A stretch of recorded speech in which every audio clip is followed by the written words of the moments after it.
అందరికీ నమస్తే. ఈ మధ్య కాంగ్రెస్లో ఉన్న నేతలు మిగతా కొందరు నేతల మీద విరుచుకుపడుతున్నారు. ఎవరుండొచ్చు వాళ్ళ వెనుక, ఎవరికి అవసరం ఉంది? మనకు 10 మంది ఎమ్మెల్యేల మీటింగ్ మనకు తెలుసు. ఒక ఎమ్మెల్సీ సొంత పార్టీలోని మంత్రులను టార్గెట్ చేసి మాట్లాడుతున్నాడు. ఇప్పుడు కొత్తగా ఒక మాజీ ఎంపీ, ఆయన కొడుకు ఆల్రెడీ రాజ్యసభకి వెళ్ళిపోయాడు. ఆ మాజీ ఎంపీ కూడా పార్టీలో ఉన్న సీనియర్ నేతలను టార్గెట్ చేస్తూ మాట్లాడాడు. ఇవన్నీ డాట్స్ మొత్తం కూడా ఒకటే. రేవంత్ రెడ్డి పీసీసీ చీఫ్గా ఉన్నప్పుడు, ఆయన ముఖ్యమంత్రి కానప్పుడు, కాంగ్రెస్ అధికారం రానప్పుడు ఏదైతే స్ట్రాటజీ ఉపయోగించిండో ప్రస్తుతం అదే స్ట్రాటజీ ఉపయోగిస్తున్నాడు. కొంతమందిని రంగంలోకి దింపి తన ప్రత్యర్థులతో గన్నులతో పోల్చి కాల్చేసే ప్రయత్నం చేస్తున్నాడు.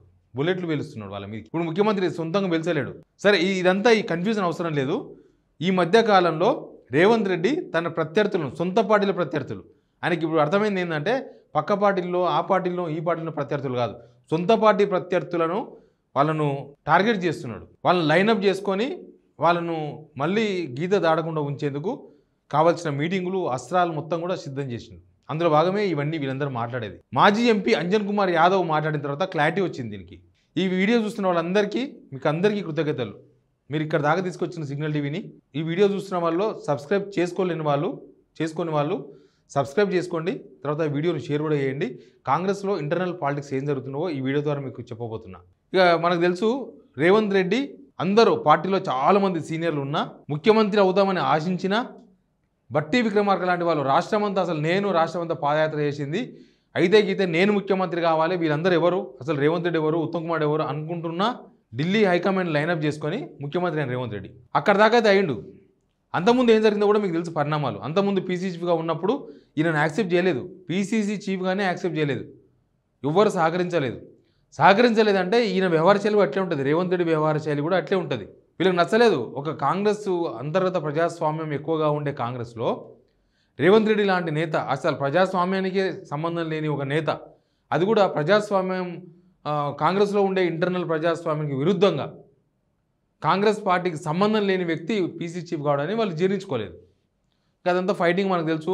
డైరెక్ట్గా సోషల్ మీడియా ద్వారా అప్పుడున్న కొంతమంది యూట్యూబ్ జర్నలిస్టులు ద్వారా ఉత్తమ్ కుమార్ రెడ్డిని, జగ్గారెడ్డిని, తర్వాత మదియాస్కిని, అందరినీ, పార్టీలో ఉన్న కోమరెడ్డి వెంకరెడ్డిని, కోమరెడ్డి రాజగోపాల్ రెడ్డిని అందరినీ టార్గెట్ చేసిండు. ఇప్పుడు ప్రస్తుతం ఎమ్మెల్సీగా ఉన్నాడు ఆయన. అయిపోయింది ఎపిసోడ్. ఇప్పుడు ముఖ్యమంత్రి అయ్యాడు.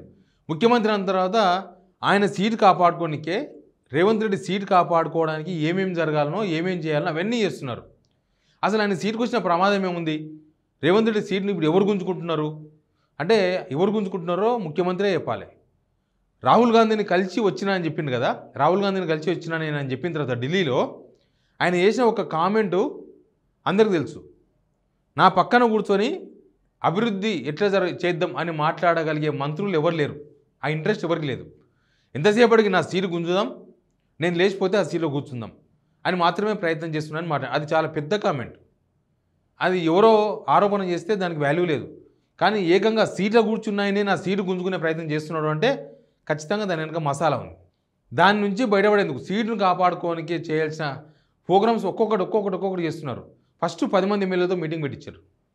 ఆ 10 మంది ఎమ్మెల్యేలతో మీటింగ్ పెట్టించి ఎమ్మెల్యేల మీద తీవ్రమైన ఆరోపణలు చేయించారు. బట్టి విక్రమార్క 10% కమిషన్ తీసుకుంటున్నాడని, పొంగులేటి శ్రీనివాసరెడ్డి 30% కమిషన్ తీసుకుంటున్నాడని, ఇంకా మంత్రులు ఎవరికి వాళ్ళు సంపాదించుకుంటున్నారని, ఎవరికి వాళ్ళు కమిషన్లు తీసుకుంటున్నారని, మమ్మల్ని పట్టించుకుంటారని చెప్పేసి 10 మంది ఎమ్మెల్యేలు రహస్య సమావేశం పెట్టుకున్నారు కదా జడ్చర్ల ఎమ్మెల్యే అనిరుద్ రెడ్డి సమక్షంలో. దాంట్లో అన్ని జిల్లాల వాళ్ళు ఉన్నారు కదా, ఇక్కడ రంగారెడ్డి, నల్గొండ, హైదరాబాద్ వాళ్ళు ఉన్నారు కదా, ఇక్కడ మహబూబ్నగర్ వాళ్ళు ఉన్నారు కదా. అది కన్ఫ్యూజన్, ఫస్ట్లో కన్ఫ్యూజన్ ఉండే, తర్వాత అర్థమైంది రేవంత్ రెడ్డి పెట్టించిన మీటింగ్ ఇదని. తర్వాత అందరికీ అర్థమైంది. ఎందుకంటే పొంగులేటిని టార్గెట్ చేయాల్సిన అవసరం, లేకపోతే ఉత్తమ్ కుమార్ని టార్గెట్ చేసిన అవసరం, బట్టి విక్రమార్కను టార్గెట్ చేసిన అవసరం ఎవరికి లేదు. బీఆర్ఎస్ వాళ్ళు, బీజేపీ వాళ్ళు, వాళ్ళకి అవసరం లేదు. వాళ్ళ కుర్చీ, సీఎం కుర్చీ పంచాయతీ కాంగ్రెస్ వాళ్ళది, అది బీఆర్ఎస్కి సంబంధం లేదు, బీజేపీకి సంబంధం లేదు. ఎందుకంటే ఇప్పుడు బీఆర్ఎస్లో రేవంత్ రెడ్డి దింపినంత మాత్రం వాళ్ళ గవర్నమెంట్ రాదు. ఒకవేళ బీజేపీ వాళ్ళు కింద మీద పడి రేవంత్ రెడ్డి దింపినా వాళ్ళ గవర్నమెంట్ రాదు. ఇప్పుడు ఇక ఉత్తమ్ కుమార్ రెడ్డి అయితే ఎప్పుడు తామరాకు మీద నీటి బిందువులాగానే ఉంటాడు. అంటనట్లు, ముట్టనట్లు. ఆయన పని ఏంది, ఆయన ఏం చేసుకోవాలి, ఢిల్లీకి ఏం చెప్పాలి, ఢిల్లీ వాళ్ళతో ఎట్లా ఉండాలి, అంతవరకే. అంతేగాని నేను మా ముఖ్యమంత్రి కాబట్టి నేను అంతకుముందు నాకు సరిపోకపోయినా ముఖ్యమంత్రి కాబట్టి నేను పోయి తిరుగుతా, అవన్నీ లేవు. ఇంకొకటి, ఒక ఎమ్మెల్సీతోన వీళ్ళందరినీ టార్గెట్ చేపిస్తున్నారు. సేమ్ ఎలక్షన్స్ ముందల రేవంత్ రెడ్డిని వ్యతిరేకించే వాళ్ళను ఎట్లయితే అంతకుముందు ఆయన ఎమ్మెల్సీ కాలే ఆయనతోనే ఎట్లయితే టార్గెట్ చేయించిండో ఇప్పుడు ఆయన యూట్యూబ్ ఛానల్ ద్వారా ఆ మంత్రులను టార్గెట్ చేపిస్తున్నారు. మనం చూస్తున్నాం కదా, పొంగులేటి శ్రీనివాసరెడ్డిని వరుసగా టార్గెట్ చేసి వదిలేసిండు. కోమరెడ్డి వెంకరెడ్డిని ర్యాగింగ్ చేస్తున్నారు. ఈ మధ్య ఉత్తమ్ కుమార్ రెడ్డి విషయంలో అటు ఇటు మాట్లాడుతున్నారు. ఇక బట్టి విక్రమార్క లైన్ రాలేదు, బట్టి విక్రమార్క లైన్ వేసిన బట్టి విక్రమార్క కూడా ఉంటుంది. ఇవన్నీ పక్కన పెట్టిన తర్వాత ఫైనల్గా అంజన్ కుమార్ యాదవ్ తెర మీదకి వచ్చిండు. మాజీ ఎంపీ, సికింద్రాబాద్ నుంచి పోటీ చేసి 2 సార్లు ఎంపీ అండి అంతకుముందు. మొన్న ఆదివారం నాడు ప్రజాభవన్లో మీటింగ్ అయింది. ఎవరు? బీసీ ప్రజాప్రతినిధుల మీటింగ్ అయింది. బీసీ ప్రజాప్రతినిధుల మీటింగ్ అయ్యి మీరు బీసీ కులగణన మీద ప్రభుత్వం చేసిన కార్యక్రమాలను జనాలకు తీసుకుపోండి, మీరు ఓన్ చేసుకోకపోతే ఇంకెవరు ఓన్ చేసుకుంటారు, నేను చేసిన పని నన్ను శత్రువు చేయొద్దు, ఎనిమిది చేయొద్దు, అదంతా డ్రామా, అదంతా డ్రామా. ఆయన ఎజెండా వేరు, రేవంత్ రెడ్డి ఎజెండా వేరు, బయటికి మాట్లాడింది మాత్రం అవి అని మీటింగ్ పెట్టుకోండి అని చెప్పిండు. చెప్పిన మరుసటి రోజే ఒకరోజు అటో ఇటో అంజన్ కుమార్ యాదవ్ మీటింగ్ పెట్టుకుండు ఎమ్మెల్యే క్వార్టర్స్లో. మీటింగ్ పెట్టి ఏం పెట్టాలి, ఏం చెప్పాలి? బీసీ కులగణన మన సంఖ్య తేలింది, మనకు రిజర్వేషన్స్ కావాలి, 42% రిజర్వేషన్ ఇవ్వాలి, మన కొడుకులు పోటీ చేయాలి, మన బిడ్డలు పోటీ చేయాలి, మన మనోళ్ళు పోటీ చేయాలి 42% అని మాట్లాడుకోవాలి. దీన్ని ప్రజలకు తీసుకుపోవాలి. అవసరమైతే కేసీఆర్ వ్యతిరేకిస్తుండు, కేసీఆర్ని టార్గెట్ చేయాలి. అవసరమైతే బీజేపీ 42% రిజర్వేషన్ ఇవ్వకపోతే వాళ్ళని టార్గెట్ చేయాలి. ఇది మాట్లాడుకోవాలి. కానీ ఆయన మాట్లాడింది ఏం తెలుసా? ఈ వీడియో చూడండి ఒకసారి. యాక్టివ్ కాండ్రపై ఎవరు లేరు. కష్టకాలంలో ఒక పురుగు లేకుంటుండే, ప్లేట్ పూరి తినిపించడానికి ఆఫీస్లో కూడా రాకపోతుండే.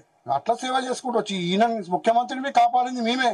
వాళ్ళ సామాజికంలో కన్నామా బాధలు పెట్టిరు. ఒకటి జగ్గారెడ్డి ఒక దిక్కు, ఉత్తమ్ కుమార్ ఒక దిక్కు చెప్పి కుల్ల చెప్తున్నా. నేను స్టేట్ ఫార్వర్డ్, నాకు వర్కింగ్ పొజిషన్ ఎవరు చేయలే. ఇవాళ నేను అందరితో సీనియర్ నేనే. స్థానం తెస్తే మేము వస్తాం, పెట్రోల్ పోసుకొని వస్తామని కొడుకులు రానియలే. చరిత్రలతో ఉండిపోతుండే కదా. కొడుకులు చేసిన వాళ్ళు వీళ్ళే. కేంద్ర మంత్రి అయ్యేటోని రాజశేఖర్ రెడ్డి ఉంటే అప్పుడే అయిపోతుండే. ఆయన పోయినాక వీళ్ళంతా చేసుకుంటా మనకి ఇప్పుడు మాట్లాడుతారు. మీరు కొలే ఉన్నారా? మీరు ఇంకోటి జీవన్ రెడ్డి ఎమ్మెల్యే పడిపోయిన ఎంపీ ఇచ్చి రాలేదా? ఏమంటున్నారు? అంజన్ కుమార్ యాదవ్ గారు ఉత్తమ్ కుమార్ రెడ్డిని, జగ్గారెడ్డిని టార్గెట్ చేసిండు. ఉత్తమ్ కుమార్ రెడ్డి, జగ్గారెడ్డి నాకు తెలిసి ఎవరి డ్యూటీ వాళ్ళకి ఇచ్చినట్టున్నారు. ఒకరేమో పొంగులేటి శ్రీనివాసరెడ్డి, బట్టి విక్రమార్క, ఒక ఆయననేమో పొంగులేటి శ్రీనివాసరెడ్డి, ఉత్తమ్. ఇట్లా గతంలో ఎవరైతే రేవంత్ రెడ్డిని పీసీసీ చీఫ్ సీట్లో కూర్చొనియలేదో, ఇప్పుడు ముఖ్యమంత్రి రేసులో ఉన్నారో, ఒకవేళ రేవంత్ రెడ్డిని దింపితే మేము ముఖ్యమంత్రిని అవదామని చూస్తున్నారో, ఇక్కడ నుంచి ఢిల్లీకి ఎవరైతే రిపోర్ట్లు పంపిస్తున్నారో వాళ్ళని టార్గెట్ చేస్తున్నారు వరుసగా. ఇప్పుడు అంజన్ కుమార్ యాదవ్ ఓల్డ్ కాంగ్రెస్ లీడర్, ఉత్తమ్ కుమార్ రెడ్డి మంచి ఫ్రెండ్, జగ్గారెడ్డి మంచి ఫ్రెండ్, బట్టి మంచి ఫ్రెండ్, వీళ్ళందరూ ఫ్రెండ్స్. వీళ్ళు అసలు తెలంగాణ రాకుండా చేసింది కాంగ్రెస్ రెడ్డిలే అంటున్నాడు. తెలంగాణ రాకుండా చేసి కాంగ్రెస్ రెడ్డిలే అంటే ఉత్తమ్ కుమార్ రెడ్డి, జగ్గారెడ్డి వీళ్ళ పేర్లు కూడా చెప్తుంది డైరెక్ట్గా. అసలు వీళ్ళు ఉద్యమంలో పార్టిసిపేట్ చేయలేనట్టుగా మాట్లాడేసిండు. వాళ్ళు రేవంత్ రెడ్డిని ఉద్యమం చేసిండా? తెలంగాణ ఉద్యమంలో రేవంత్ రెడ్డి ఎక్కడున్నాడు? రేవంత్ రెడ్డి తెలంగాణ ఉద్యమకారుల మీదకి తిరగబడ్డాడు. ఇంకా ఆయన ఉన్న పార్టీ కూడా సమైక్యాంధ్ర పార్టీ, టీడీపీ. వాళ్ళు సమైక్యాంధ్ర పార్టీ ఎందుకు అంటున్నంటే వాళ్ళకు తెలంగాణ ఏర్పాటు నచ్చలేదు, టీడీపీ నచ్చలేదు, చంద్రబాబు నచ్చలేదు. ఓపెన్, దీనిలో దాగుడుమూతలేం లేవు. ఆ పార్టీలో ఉన్నాడు రేవంత్ రెడ్డి. ఓలా ఆయనకు తెలంగాణ కావాలనుకున్నప్పుడు ఆయన టీడీపీలో ఉండకుంటుండే యాక్చువల్గా. అప్పుడు అందరూ వెళ్ళిపోయారు. అందుకే చాలామంది సీనియర్ లీడర్లు టీడీపీ నుంచి వెళ్ళిపోయిన బయటికి. ఇది టీడీపీ వ్యతిరేక తెలంగాణ ఏర్పాటుకు వ్యతిరేక పార్టీ అని. కానీ రేవంత్ రెడ్డి ఉన్నాడు. అంజన్ కుమార్ యాదవ్ రేవంత్ రెడ్డి గురించి మాట్లాడలే. అక్కడ ఎమ్మెల్సీ కూడా బీసీ కులగణన విషయంలో జానారెడ్డిని టార్గెట్ చేసిండు. బీసీ కులగణన చేసిన దానిలో జానారెడ్డి ఎవరు? బీసీ కులగణన తప్పు వస్తే దానికి రేవంత్ రెడ్డి బాధ్యుడవుతాడు, లేకపోతే పొన్నం ప్రభాకర్ బాధ్యుడవుతారు. వాళ్ళని ఒక్క మాట వీళ్ళిద్దరిని కాదని జానారెడ్డి మొత్తం సంఖ్య తక్కువ చేసి చూపించిండు అని జానారెడ్డిని టార్గెట్ చేసిండు, కోమరెడ్డిని టార్గెట్ చేసిండు. ఇప్పుడు డైరెక్ట్గా ఉత్తమ్ కుమార్ రెడ్డి, జగ్గారెడ్డిని టార్గెట్ చేస్తున్నారు. వీళ్ళు ఎవరైతే ఈ మూడు టీంలు, ఒకటి ఎమ్మెల్యేల మీటింగు, ఒకటి ఆ ఎమ్మెల్సీ మాట్లాడుతున్న తీరు, ఇక్కడ మాజీ ఎంపీ మాట్లాడుతున్న పేర్లు, ఇవన్నీ చూస్తే వరుసగా రేవంత్ రెడ్డి ప్రత్యర్థులను కొట్టనీకే ఇవన్నీ మీటింగ్స్ పెట్టిస్తున్నది చాలా క్లియర్గా అర్థమవుతుంది. అదే అంజన్ కుమార్ యాదవ్ ఉత్తమ్ కుమార్ రెడ్డిని టార్గెట్ చేసిండు, జగ్గారెడ్డిని టార్గెట్ చేసిండ్రు. వీళ్ళంతా బానిసలుగా మారిపోయిన రేవంత్ రెడ్డికి ముఖ్యమంత్రికి అని చెప్తున్నారు. దాని అర్థమైంది, రేవంత్ రెడ్డికి బానిసలుగా మారిపోయిందంటే రేవంత్ రెడ్డి టాప్లో ఉన్నాడు, వీళ్ళంతా ఆయన కింద బానిసలుగా ఉన్నారని తగ్గించే ప్రయత్నం చేస్తున్నారు. ఇదంతా ఒక స్క్రిప్ట్, ఒక స్కెచ్. ఇది రేవంత్ రెడ్డి స్కెచ్, అంజన్ కుమార్ యాదవ్ స్కెచ్ కాదు. మొత్తంగా సొంత పార్టీ ప్రత్యర్థులను అధిష్టానానికి ఎవరైతే దగ్గరగా ఉంటున్నారో, లేకపోతే ఈయన సీటు గుంజే ప్రయత్నం చేస్తున్నారో, ఈయన సీటు గుంజితే ఎవరైతే ఎక్కాలని చూస్తున్నారో వాళ్ళందరినీ వివిధ రకాల సామాజిక వర్గాల వారీగా కొంతమంది ఎమ్మెల్యేలు పెట్టి, లేకపోతే ఒక బీసీ ఒక ఆయన పెట్టి, ఇంకొక బీసీని తీసుకొచ్చి మళ్ళీ తిప్పించి, మొత్తాన్ని కూడా Revanth Reddy politics, internal politics చాలా ఇంట్రెస్ట్గా కనిపిస్తున్నాయి. రేవంత్ రెడ్డి ప్రత్యర్థులను తూటాలతో పేలుస్తున్నాడు అనేది చాలా క్లియర్గా అర్థమవుతుంది. Please subscribe signal TV.